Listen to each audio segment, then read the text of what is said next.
పేద ప్రజల అభివృద్ధికి తమ సామాజిక వర్గానికి జరుగుతున్న అన్యాయాలను చూడలేక పార్లమెంటు బరిలో నిలిచినట్లు మహబూబ్నగర్ పార్లమెంటు స్వతంత్ర అభ్యర్థి విజయ శ్రీనివాస్ నాయక్ తెలిపారు. తాండాలను గ్రామ పంచాయతీలుగా మార్చారు, కానీ అభివృద్ధి మాత్రం చేయలేకపోయారని మండిపడ్డారు. గెలిచినా ఓడినా ప్రజల మధ్యనే ఉంటానంటున్న సభావతు విజయ శ్రీనివాస్ నాయక్తో మా పాలమూరు ప్రతినిధి Pradeep face to face. Mahabubnagar పార్లమెంటుకి సంబంధించి పార్లమెంటులో పార్టీ చెందిన అభ్యర్థులే కాకుండా స్వతంత్రులు కూడా బరిలో నిలుస్తున్నటువంటి పరిస్థితి. పాలమూరు పార్లమెంటుకి సంబంధించి స్వతంత్ర అభ్యర్థి విజయ శ్రీనివాస్ నాయక్ గారు కూడా బరిలో ఉన్నారు. తన సామాజిక వర్గానికి కాకుండా పేద ప్రజలకు కూడా సేవ చేయాలనే లక్ష్యంతో తాను పార్లమెంట్ ఎన్నికల్లో నిలిచినట్టు కూడా చెప్తున్నటువంటి పరిస్థితి. వారు మనతో ఉన్నారు. వారిని అడిగి మరిన్ని విషయాలు తెలుసుకునే ప్రయత్నం చేద్దాం. మేడం, ప్రధానంగా మీరు పార్లమెంటు బరిలో నిలవడానికి కారణం ఏంటి? నా పేరు సభావతి విజయ. నేను మహబూబ్ నగర్ పార్లమెంట్ బరిలో ఉన్నాను, స్వతంత్ర అభ్యర్థిగా. మీరు పార్లమెంట్ ఎన్నికల్లో ఎట్లా ముందుకు వెళ్తున్నారు? ఎందుకు నిలబడాలన్న ఆలోచన మీకు వచ్చింది? నేను మా కమ్యూనిటీలో పూర్ పీపుల్స్ ఉన్నారు ఊర్లలో, ఇంకా వేరే కమ్యూనిటీ వాళ్ళు కూడా ఉంటారు, వాళ్ళందరి కోసమే నిలబడ్డాను.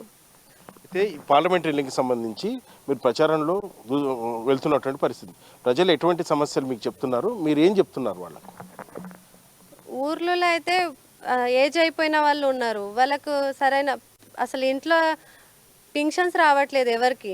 మేము వెళ్ళినప్పుడు ఏమంటున్నారంటే మా ఇంట్లో పింఛన్ కట్ అయిందమ్మా, మాకు ఇక ఇంట్లో ఖర్చులకు డబ్బులు చాలా ఇబ్బందిగా ఉంది, ఊర్లలో చాలా మందికి పింఛన్ కట్ అయిపోయింది, రేషన్ బియ్యం సరిగా అందట్లేదని చెప్తున్నారు.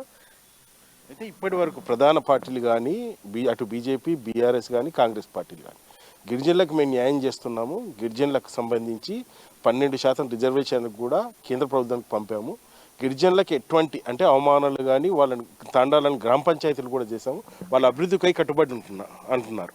దీనికి సంబంధించి మీరు మా సామాజిక వర్గం అన్యాయం జరుగుతుంది అంటున్నారు. అంటే ప్రభుత్వాలు చెప్పేది తప్పంటారా? అప్పుడు టీఆర్ఎస్ పార్టీ అధికారంలో ఉన్నప్పుడు తాండాలను గ్రామ పంచాయతీలు చేసిరు, మా ఎస్టీ వాళ్ళకు ఎమ్మెల్సీ పదవి ఉండే, మంత్రి పదవి ఉండే. ఇప్పుడు కాంగ్రెస్ పార్టీ అధికారంలోకి వచ్చిన తర్వాత వాళ్ళకి అసలు గుర్తింపే లేదు. ఇప్పుడు తాండా వాళ్ళని ఓటర్లాగానే చూస్తున్నారే తప్ప వాళ్ళ సమస్యలు ఎవరు తెలుసుకోవట్లేదు. వాళ్ళు ఇప్పుడు ఇంటి దగ్గరికి వెళ్తే ఏమంటారు, మీరు మాకు ఓటేశారా, మీరు మా కార్యకర్తలు మాత్రమే మా గేట్ లోపలికి రావాలి అని అంటారు. ఇప్పుడు కార్యకర్తల దగ్గరికి వెళ్తే ఏమంటారంటే, ఇది మా ఇల్లే మన పోలీస్ స్టేషనా, మీరు ఎందుకు వచ్చిర్రు మా ఇంటికి, మీ సమస్యలు ఉంటే పోలీస్ స్టేషన్ దగ్గరికి వెళ్ళండి అంటారు.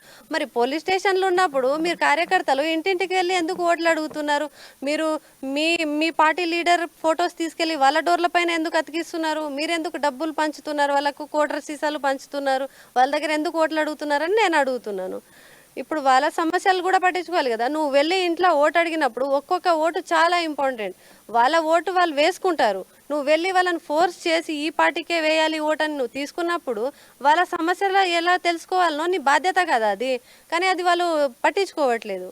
అయితే ఇది సభావతి విజయ శ్రీనివాస్ నాయక్ గారు చెప్తున్నది. తాను ప్రజల్లో ఓడినా గెలిచిన ప్రజల కోసమే పనిచేస్తానంటూ, పేద ప్రజలు ఎటువంటి ఇబ్బందులు ఉన్నా కానీ తాను ముందు ఉంటానంటూ, ఇంకొకటి తన భర్త నుంచి కూడా పూర్తి సహకారం ఉంది, అందుకే రాజకీయాల్లో వచ్చానంటూ, తన లక్ష్యం ఏకైక లక్ష్యం పేదల అభివృద్ధి తన లక్ష్యం అంటూ చెప్తున్నటువంటి పరిస్థితి ఉంది.